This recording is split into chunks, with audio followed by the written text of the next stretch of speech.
தான் இதுவரை எனக்கும் சொல்லி கொடுத்துருக்காங்க, இன்னைக்கும் சொல்லி கொடுத்துட்டு இருக்கோம். நம்ம இன்னைக்கும் வரலாற்று மாணவர்களுக்கு கிமு 300 தான் நம்முடைய காலம், சங்க காலம் தொடங்குகிறது, அதிலிருந்து தான் நம்முடைய நாகரிகங்கள் தொடங்குகின்றன என்ற கருத்தை நாம் இன்னும் சொல்லிக்கொண்டே இருக்கிறோம். அது என்று மாறும் என்று தான் எனக்கு தெரியவில்லை. ஏனென்றால் பல ஆய்வுகள் தமிழ்நாட்டில் நடந்துள்ளன, பல ஆய்வுகளில் பல ஆதாரங்கள் நமக்கு கிடைத்துள்ளன. ஆனால் அந்த ஆதாரங்கள் அனைத்தும் வெளிப்படையாக வெளியிடுவதற்கு தெரியாத காரணத்தினால்தான் நம்முடைய வரலாற்றை இன்றும் மாற்ற முடியாமல் நாம் தத்தளித்துக் கொண்டிருக்கிறோம். எந்த ஒரு குறிப்பு நம்ம மாத்தலைங்க. எத்தனையோ ஆய்வுகள் நடந்திருக்கு, அந்த ஆய்வுகளை நாம் அப்டேட் பண்ணுமா இல்லையா? அப்டேட்டே இதுவரையும் பண்ணலை. பண்ணாத காரணத்தினால தான் நம்ம இன்னும் சொல்லிட்டு இருக்கோம், நமது சங்க காலம் என்ற காலத்தில் தான், கிமு 300 தான் நம்முடைய நாகரிகம் தொடங்குகிறது என்று சொல்கிறார்கள். அந்த கருத்தை நாங்கள் மாற்றுகிறோம். அந்த கருத்தை மாற்றுகின்ற காரணத்தினால்தான் இத்தனை பிரச்சனைகளையும் நாங்கள் சந்தித்துக் கொண்டிருக்கிறோம். அதை பற்றி நாங்கள் கவலைப்படுவதில்லை. ஏனென்றால் உண்மையான கருத்துக்களை என்றும் எடுத்துச் சொல்ல வேண்டும் என்பதுதான் எங்கள் ஆணித்தரமான கருத்தாக நாங்கள் இருக்கிறோம்.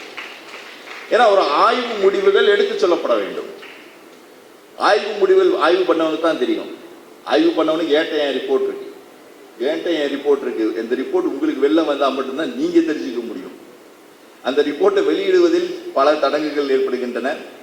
நான் அந்த ரிப்போர்ட்ல உறுதியாக சொல்லிவிட்டேன், இந்த ரிப்போர்ட் என்னுடைய கண்டுபிடிப்பின் மூலம் வந்த ரிப்போர்ட், அந்த ரிப்போர்ட்ல மாற்றுவதற்கு எந்த சாத்தியக்கூறும் இல்லை. அதை வெளியிட்டால் அது பின்னால் வரும் ஆராய்ச்சியாளர்களுக்கு மிகவும் உதவியாகும். கிட்டத்தட்ட இதை வைத்துக்கொண்டு 1000 10,000 ஆய்வுகளை நீங்கள் செய்யலாம். ஏன்னா ஒரு கண்டுபிடிப்பு என்பது ஒரு பிரைமரி சோர்ஸ். அந்த பிரைமரி சோர்ஸை வச்சு தான் நீங்க ரீகன்ஸ்ட்ரக்ட் பண்ண முடியும். ஹிஸ்டரி என்பது பார்த்தீங்கன்னா, வரலாறு என்பது மீட்டெடுக்கப்படுகிறது. வரலாறு என்பது என்னைக்குமே நமக்கு எழுதி வைக்கலைங்க யாருமே.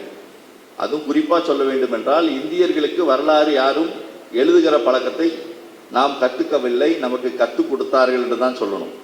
நம்ம என்னைக்குமே கதையிலே மூழ்கிட்டோம். நம்ம ராமாயணம், மகாபாரதம் போன்ற புராண கதைகளை கேட்டுக்கொண்டு ரசித்து கொண்டு இருப்பது தான் நம்முடைய வாடிக்கையாக இருந்துள்ளதை தவிர, ஒரு வரலாற்று குறிப்புகள் எவ்வாறு மேலை நாட்டவர்கள் வரலாற்று குறிப்புகளை பாதுகாத்து எழுதி வைக்கிறார்களோ அது போன்று எழுதி வைக்கின்ற ஒரு முறை நம்மகிட்ட இல்லை. ஆனால் அந்த வரலாற்று எழுதுகின்ற முறையை நமக்கு கற்றுக் கொடுத்தவர்கள் நம்மளை ஆட்சி செய்த ஆங்கிலேயர்கள் தான். ஆனால் அவங்களை இன்னைக்கு திட்டிட்டு இருக்கோம். எல்லாம் கலோனியல் ஐடியாலஜி வச்சு நம்ம உட்காந்துருக்கோம் சொல்லிட்டு இருக்காங்க. அந்த கலோனியல் ஐடியாலஜி இல்லைன்னா இதனால் வரை நம்முடைய வரலாறு நமக்கு என்னன்னே தெரிஞ்சிருக்காது. நம்முடைய வரலாறு என்ன என்பதை தெரிய வைத்தவர்கள் அவர்கள் தான். நமக்கு முதலில் அவர்கள் தான் வரலாற்றை எவ்வாறு எழுத வேண்டும் என்ற முறையை நமக்கு கற்றுக் கொடுத்தார்கள். வில்லியம் ஜோன்ஸ் போன்ற அறிஞர்கள் அன்று வரலாற்றை எழுதுகின்ற ஒரு முறையை தொடங்கவில்லை என்றால் இந்த வரலாற்றின் வளர்ச்சி இதுவரை இன்னைக்கு போய் அடைந்திருக்காது என்பதுதான் எங்களுடைய ஆழமான கருத்தாக நாங்கள் சொல்ல விரும்புகிறோம். ஏன்னா அவருக்கு அன்று கிடைத்த வேதங்களை வைத்து வேதகால இந்தியாவை வைத்து எழுதி வைத்தார். ஆனால் பின் வருகின்ற காலகட்டத்தில் ஆய்வுகள் தொடர்ந்து கொண்டே இருந்தன. அந்த ஆய்வுகள் பல மாற்றங்களை ஏற்படுத்தியது என்பதுதான் உண்மை. ஏன்னா வில்லியம் ஜோன்ஸ் காலத்தில் 1784 அவர்களுக்கு பிராமணர்கள் தான் உதவி செய்தார்கள். அவர்கள் அடிப்படையில் கொடுத்த வேதங்களை வைத்துத்தான் ஹிந்து இந்தியா என்ற ஒரு நூலை எழுதினார். அப்போ அவங்க நினைச்சிட்டு இருந்தாங்க 500 வருஷம் தான் இந்தியாவுடைய வரலாறு. ஆனால் பின்னால் தான் உங்களுக்கு ஜேம்ஸ் பிரின்சிப் போன்ற அறிஞர்கள் தோன்றுகிறார்கள். ஜேம்ஸ் பிரின்சிப் போன்ற அறிஞர்கள் தோன்றும் பொழுதுதான் உங்களுக்கு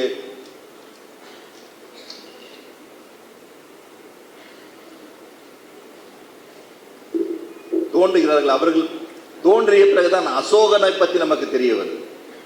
ஏன்னா பிராமி என்கிற எழுத்து இன்னைக்கு தமிழில் நாம் அழைக்க வேண்டும் என்று சொல்லிக் கொண்டிருக்கிறோம். அந்த பிராமி என்ற எழுத்தை உருவாக்கியவர்கள் இங்குள்ள மக்கள் தான்.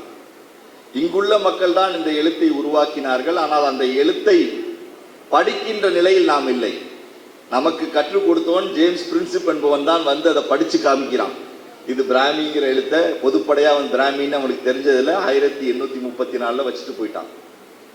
ஆனால் அந்த பிராமிங்கிற எழுத்து பிராகிருத மொழிக்கு பயன்படுத்தப்பட்டு கொண்டிருந்தது. பிராகிருத மொழியில் அசோகன் தன்னுடைய புத்த மத கருத்துக்களை பரப்புவதற்கு அந்த எழுத்தை பயன்படுத்தினான்.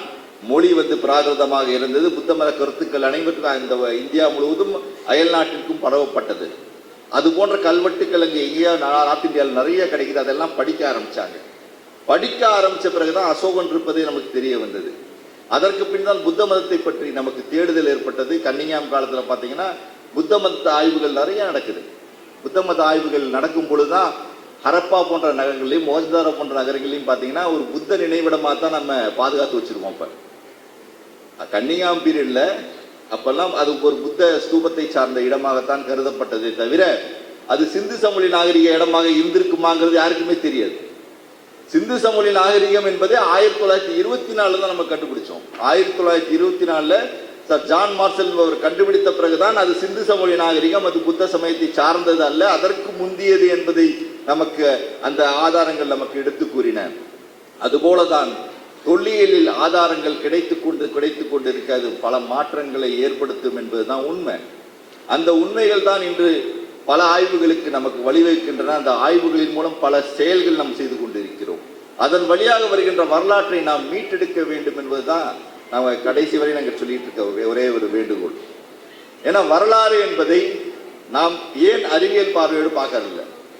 வரலாறு ரொம்ப போரிங் சப்ஜெக்டா நம்ம பார்த்துட்டு இருக்கோம். வரலாறு என்பது ஒரு அறிவியல் தான்.